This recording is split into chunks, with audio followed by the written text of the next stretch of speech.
Yeah, what's going on, guys? Give me a second. We don't know. We are having, I guess, technical difficulties right here.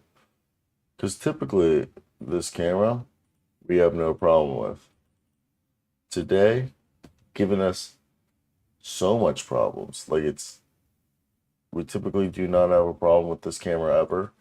And I'm trying to figure it out right now. So bear with me while we do this. This is weird. I thought we had fixed this, so this problem did not need to occur. Alrighty. Which is which? Well, I'm trying to figure out which is this wire, which is gonna go all the way down to this white one, where this white one will go all the way to.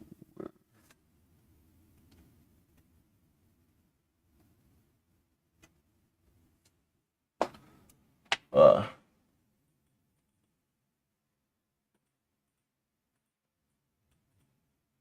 there we go, ladies and gentlemen. Your boy is back. You thought I wasn't gonna be here, but we are. We got a few things to talk about. We're talking about the Boston Celtics, the Minnesota Timberwolves, and any NBA trade news we feel like worth talking about. So let's just get this put up right here. I was gonna be doing some work for my actual job, so bear with me while we do this. Could be a quick one, could be a short episode, but hey, we're here for a short time, not a long time. I hope you guys did have a good sleep, have a good game. We had a good couple games last night. All right. And to me, I think that's like one of the biggest parts about all this is just like how the NBA season is kind of like evolving into this. I think one of the more interesting years of my life, seasons wise, because we have ourselves, John Morant, who I would say is reborn, like looking like the best version of himself. Now, I just thought it was pretty cool, but yeah, I want to hear your guys' opinions. What do you guys think?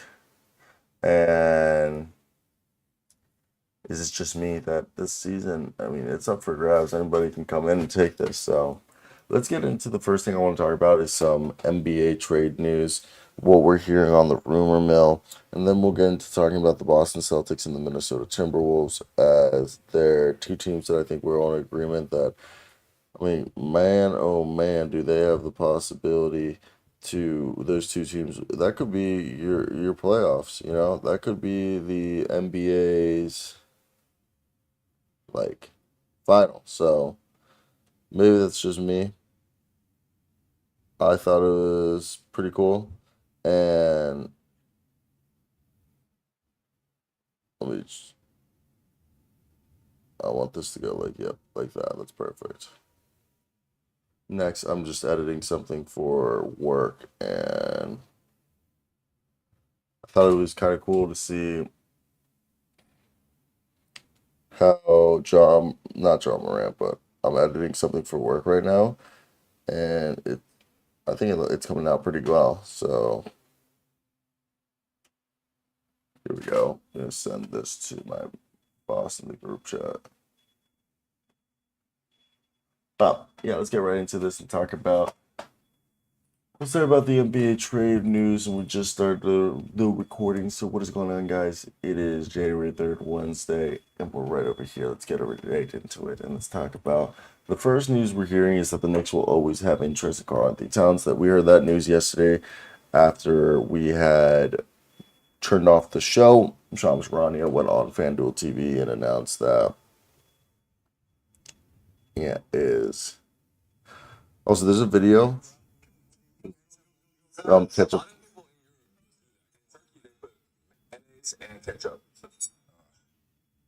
This is an incredible video.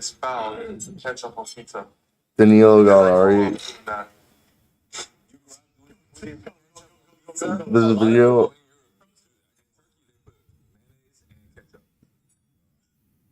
There's a video of Daniel Gallinari finding out that there's ketchup on pizza. And he's like so disgusted. It's an incredible video. Well, let's get into these trade rumors and discuss what's gonna happen and why. But basically, I mean, in my mind, the way I see this all working out is supposedly the Knicks believe they have enough trade assets to go get themselves a star player of their choosing, which I mean, good for them if that's what they believe or if that's what they want. Now, Karl-Anthony Towns is someone that they've always had.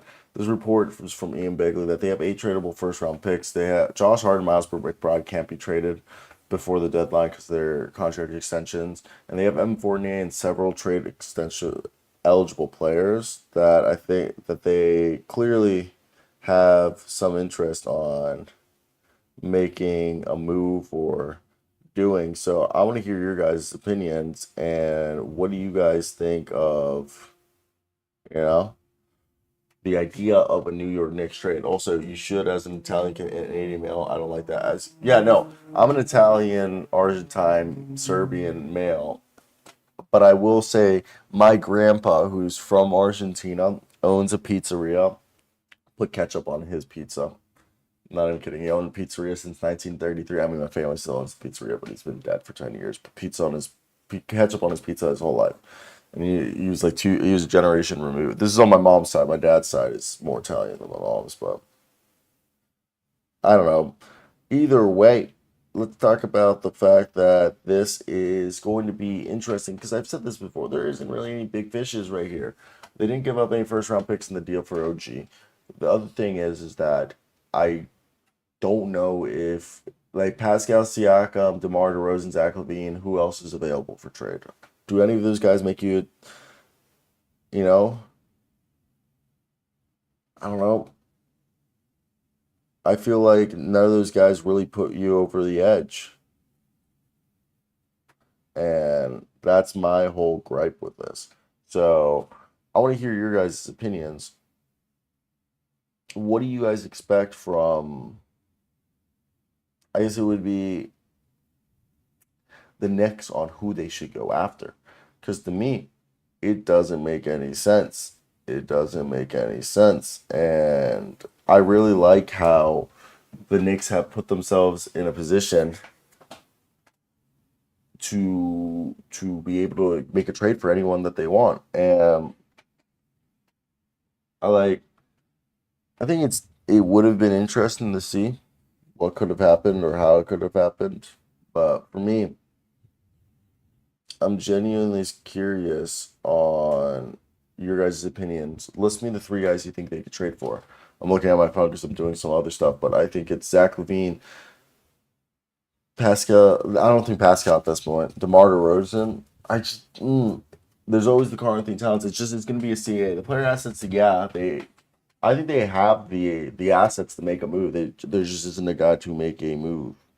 All right, and that's my big gripe is how I don't know. I just think it's definitely interesting how this all played out, but maybe that's just me. And because the only guy that they could potentially get is Mr. Karl-Anthony Towns, and we're not trading him. As a T-Wolves fan, we're not trading him. So, shit, I sent the wrong video. Yes, delete the file. Crap, I sent the wrong video.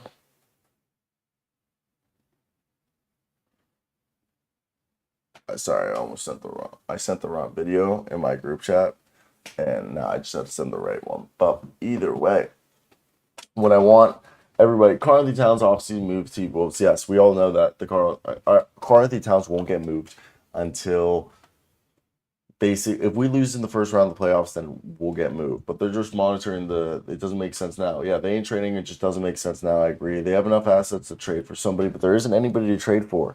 Like unless they think Klay Thompson or Andrew Wiggins is the missing piece. I just don't see it.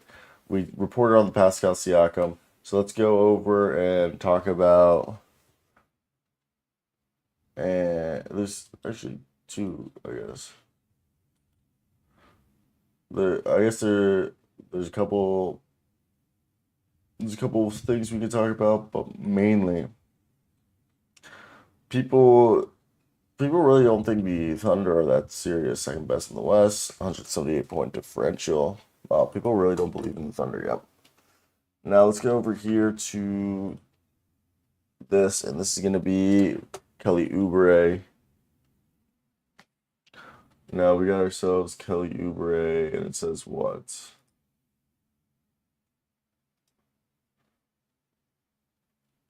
Ooh.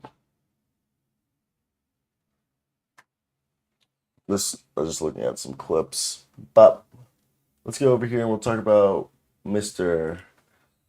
Yes, a guy by the name of Kelly Oubre. The report we're seeing is Denny. I will try to address all of this to the best of my knowledge. It's some based on feel first. I've been told that Kelly Oubre has the most robust trade market, calling teams amongst to see who is available. And yeah. So, and looks like Pascal Siakam trade update. Raptors now building team around Scotty Barnes that fits him age-wise compared to Siakam. Siakam has value around league, but he holds leverage on potential destinations because of his expiring contract. All right. And interest teams want to know in Toronto. And I think if Siakam will resign with them. That impacts how much they could receive in a trade. Toronto's now using this time to see how Siakam looks next to Barnes, quickly, and RJ Barrett. Makes sense. And then, like I said, the only other news we know is Kelly Olynyk's basically the guy getting the most robust trade market, which I guess good for him, but it's not necessarily what we wanted. Now, I want to hear your guys' opinions. What do you guys expect? And oh, maybe this is just me. I think, it's not the craziest trade news in the world, but this next coming week's gonna be pretty big, and I think the next couple trades are gonna come out and catch people by surprise, to say the least. So let's go over to the Boston Celtics, and let's do a little in-depth analysis of the Boston Celtics. The Boston Celtics lost last night to the Oklahoma City Thunder. Thunder, we got to give them credit. Had a great game last night. Shout out Josh Giddey. Josh Giddey literally can shoot the ball with the best of them. He was just hitting it. He was just hitting those shots, and that's what needed to happen. So for me, I thought that was pretty big. And I don't know, maybe it's just me. So Boston Celtics, they're on the screen right now. The Boston Celtics are currently second in the East. They are the number one net rating in the league with 6.5 plus. Their defensive rating is 111.5, offensive rating of 118, while they are currently one game behind the Bucks for the best record in the league. This is crazy that I am reading the wrong stats, and I just noticed this. How stupid was that, guys? I was like, we're not 50 games in. My apology. They are number one in the East. I'm sorry, guys. They have a net rating of 10.2, offensive rating 121.9, a defensive rating 111.8, net rating of 10.2, second best in the league, 37.4. They are 26-7 so far. They are 2 games ahead of the Milwaukee Bucks, who are 24-9. They just lost to Oklahoma City Thunder. Now, this is a team that is the number one rebounding team in the league. They're the number one three-point team in the league, just best offense, you would argue, in the league, and the defense is right there, not so far behind them. For me, I definitely was. I think it definitely gives us a interest on what could potentially be, the team in the finals. I mean, this team has been gearing up for a finals run for what seems to be like forever. Maybe that's just me. Maybe that's just, I'm just a little too excited. For me, I get excited because I see what this team could be. And that's an NBA champion. I mean, Kristaps Porzingis has been fantastic. Let's be honest. Kristaps, everybody on this team, it's a great year. I mean, Derek White's been the unsung here. It's been getting the super praise. Everybody loves that Boston media praise for Derek White.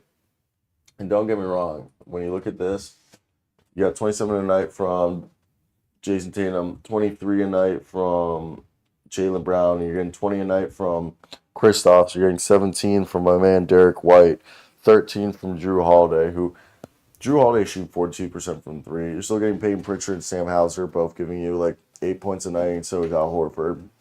It's not bad. Also, I love Neemias Queta. It's one of the most fun things to see, but I don't know. What do you guys get out of this? For me, I'm definitely intrigued by the Boston Celtics and what they've been able to do this season. I think they're a team that has a lot of power to go ahead and be the team they want to be. So, maybe. A sort of. Oh, my apology. I'm trying to find in this press conference from frickin' Steve Kerr where the heck he says basically about Draymond Green. There's a good quote from Steve Kerr about Draymond Green. Also, the Epstein client list.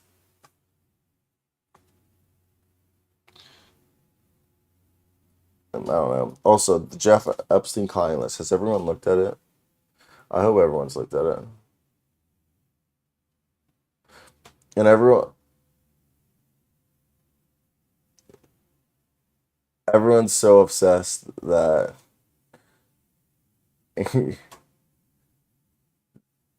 this is the Jeffrey Epstein stuff is wild. And the list doesn't even matter. But Josh Giddey, ladies and gentlemen, had a great game against the Boston Celtics. And for me, I also love how Josh Giddey does not have like his Twitter's geek, but I feel bad for people. Now, the Boston Celtics, what's their problem? They don't really have a bench. They don't have besides Derek White and Drew Holiday, don't really have a point guard besides Peyton Pritchard, and he's like not the most reliant guy ever. They lack wing depth, like it's Sam Hauser behind Jaylen Brown and Jason Tatum. And behind Kristaps Porzingis and Al Horford, it's Luke Cornett and Neemias Queta. So it's they don't really have depth is the problem, and I think that's where I don't know. It's definitely hard. It's definitely hard to when you see it like this. So for me, I think it's definitely interesting to see the Boston Celtics because I'm scared that when we get to the playoffs, it's going to end up being a bit, I guess, worse than we thought. Or I don't even know if worse than we thought is the right one because to me, it's just if they're an injury away from having problems in terms of like depth, the bench. But that's just me.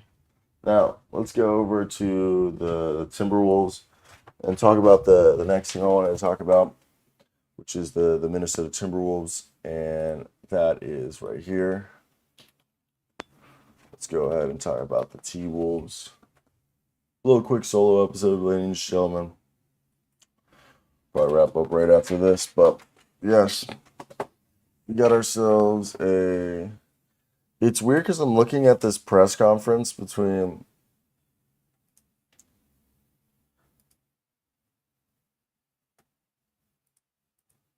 And it's like I can't even find it. I can't even find this video right now. It's like definitely making me upset because I know this video should be around the corner. Either way, let's download another video. Let's talk about the Minnesota Timberwolves, who are right now 24-8. They are the 19th offensive rating, which is crazy to think about. At 114th, they're the best defense in the league at 108. And their net rating's fourth with 5.6. They're fourth best three-point shooting team. They're one game in front of Thunder, and they're technically a game and a half in front of the big bad Denver Nuggets. Now, I want to hear your guys' thoughts. What do you guys expect from the team this season. I expect them to be a second round exit. And that's me being like nice, but I just get scared that like we're not gonna have enough firing power. We're not gonna have enough firing power, and I get the concern is that is this gonna be enough? Is this gonna be enough? Seriously. And I don't know. I really like this team, and let's just go look into it right here. One of the things that's really exciting about them is look, they are incredible at defense. They get rebounds, they get to the free throw line. They don't put many threes up, but they hit the threes that they put up. Same thing with the field goal percentage there. And then when you look at the team scoring wise, you got 220 points per game scores in Edwards and Towns, and then it drops down to, you got yourself Gobert, Conley, Jaden McDaniels, and Naz Reid, who do the rest of the scoring brunt with a little bit of Kyle Anderson and Nikhil Alexander Walker and Shake Milton. But there isn't really a big score. I mean, our man John Krasinski wrote an article the other day saying that freaking Jordan McLaughlin's going to be more a part of the team. So, and I don't know. I feel like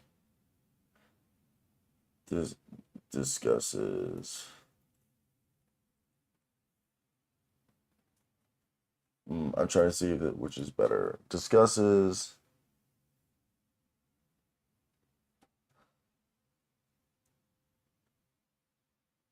Gives an update. Gives an update.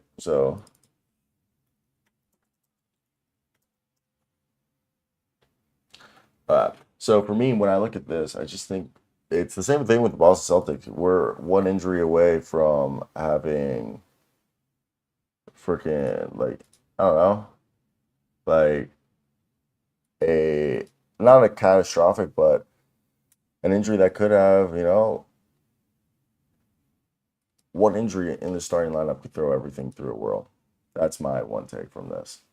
Maybe I'm being a little ambivalent, or I just feel like one injury, not the best place to be in. Hey, what do I know? What do I know? I'm just some guy making a video right here. But my opinion is that this is a team that's going to go ahead and be able to make some noise in the playoffs. I also forget we have Dacian next, but I want us to be able to make noise in the playoffs. It just comes down to, is that going to be possible? Are we because if we lose in the first round, we're gone. We're gone, okay? And I don't like the idea of I don't like the idea of like needing to, I guess the word would be needing to figure out how to win. I still think we're a few players away, and I wouldn't be surprised if we got rid of Karl-Anthony Towns. I'm fine with getting rid of Karl-Anthony Towns if the season doesn't go the way that we want it to go. Is that allowed? Is that a loud wish? That's what I wish. But obviously, I'm just a guy here making videos. And I get maybe caught off guard whenever we see something like this, where a team like the Timberwolves, who I want to compare them, I mean, they're kind of taking the spot of the Memphis Grizzlies. Will they be able to impress us, or will they get caught up and like, yeah, I don't know. I don't know. That's where I get hung up. I'm also looking for like a Victor Wembanyama video, and it's just not here. I want the Victor Wembanyama press conference. Please give me that. You're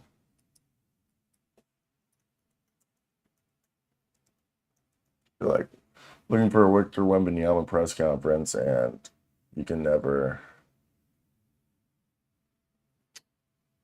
I'm just. But yeah, my big thing is we have a point guard. We have Anthony Edwards. I mean, our weakest position is probably small forward, but that's Jaden McDaniels, so it's really our weakest by scoring. So I wouldn't even say it's our weakest. As our weakest would be probably our bench. Okay. Well, that's where it gets difficult when trying to figure out who or how we're gonna be the ones, like, I guess, covering or viewing how this team is going to make their adjustments. But that's just my thoughts on the matter. I'm curious to hear your guys's. I'm also trying to find this freaking quote from Victor Wembanyama. Yeah, and I think it's what? Yeah, okay. 3 words made Lil Jon so much money. And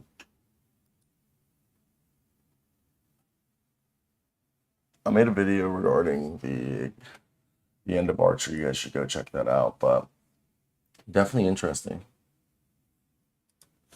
Victor, so yeah, I want to hear your guys' thoughts. What do you guys expect from this team? I think it's just going to be a team that's going. The Thunder beat both these teams, Timberwolves and Celtics. Yeah, we actually addressed that, and I thought it was funny. So I want to hear your guys' thoughts down below in the comment section. What do you guys expect from the Timberwolves? I mean, again, we'll make our Thunders video soon, but like Mr. Thunderous just said here, our man, the Thunder, did beat these guys in back-to-back games, but that's here nor there. I want to hear your guys' opinions, though. What do you guys expect? And is there, like, this defense for this team, is it real? Like, defense wins championships, but, like, is their offense good enough? Is there, I get scared that even though they've got this great defense, they might falter offensively, and that might be, like, the problem.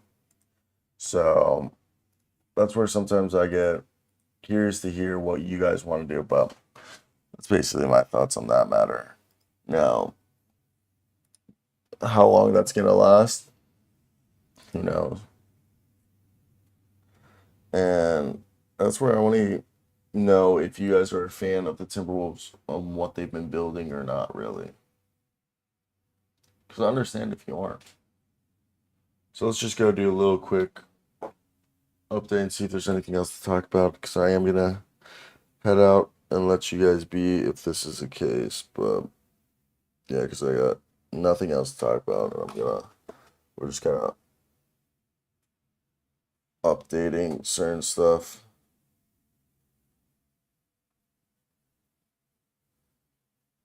Anthony Slater.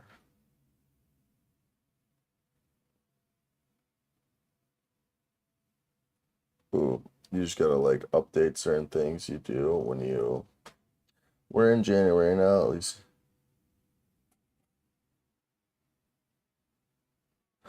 Just gotta make these thumbnails. Steve Kerr on Draymond.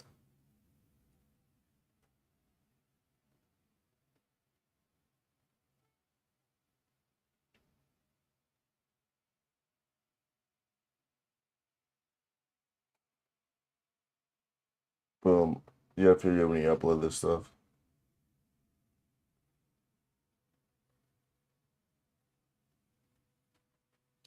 No, but that's basically gonna be it for me. I hope you guys did enjoy. Let me know your guys' thoughts if there was anything else you guys would have liked to have heard. But yeah, I'm a cheers. Bye.